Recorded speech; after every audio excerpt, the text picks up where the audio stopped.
Ժողովուրդ ջան, մի քիչ շարունակեմ այս թեման Սփյուռքի հետ կապված։ Մեր Սփյուռքը երբ է ձևավորվել, հիմնականում ձևավորվել է 1915 թվականից հետո։ Ու մենք Սփյուռքում ունենք այնքան հայրենակիցներ, որոնք շատ հայրենասեր են, շատ ժամանակ նաև մենք կարող այնքան հայրենասեր չենք, ինչքան իրանք են հայրենասեր։ Ու այդ մարդկանց այսօր մենք փորձում ենք դուրս թողել Հայաստանի օրակարգից։ Մեր իշխանությունները ասում են, որ իրանք պատասխանատու չեն Սփյուռքի ժողովրդի համար։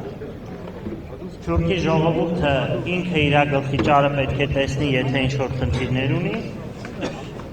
Այսօր հրաժարվում ենք մեր ազգային սիմվոլներից։ Արարատ լեռը այլևս էլ մերը չի, ժողովուրդ ջան, պետք է Արագածը արդեն պաշտենք, երևի թե պետք է Աստվածաշնչում էլ փոխենք, երևի թե Արարատի փոխարեն լինի Արագած։ Բոլոր Արարատ անունով մարդկանց, այդ թվում իշխանությունների մեջ եղած մարդկանց երևի պետք է Արագած փոխեն անունը։ Ու այսօր մեզ ինչ են ուզում համոզել, որ մենք չունենք որևէ ազգային սիմվոլ եւ որևէ բան, որը որ Հայաստանի սահմաններից դուրս է, ու շատ անտրամաբանական է, որովհետև աշխարհում մոտավորապես տարբեր գնահատականներով 10 միլիոն հայ կա, որից ընդամենը 3 միլիոնն է Հայաստանում ապրում։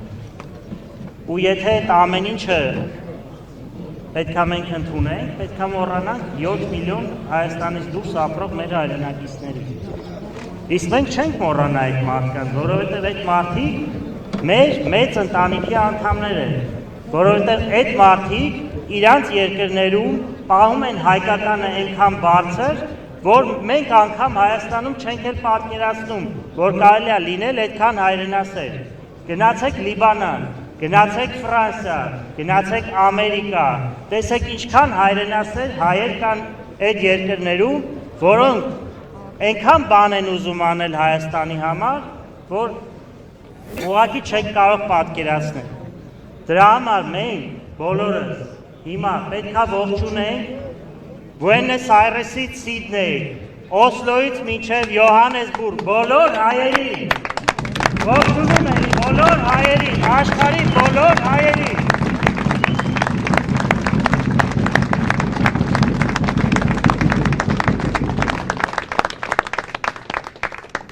Այստեղ ունենք մեր ինքնաբուխ հավաքի մասնակից, ով ասաց, որ եկել է Սփյուռքից, հատուկ մասնակցել է միջոցառմանը։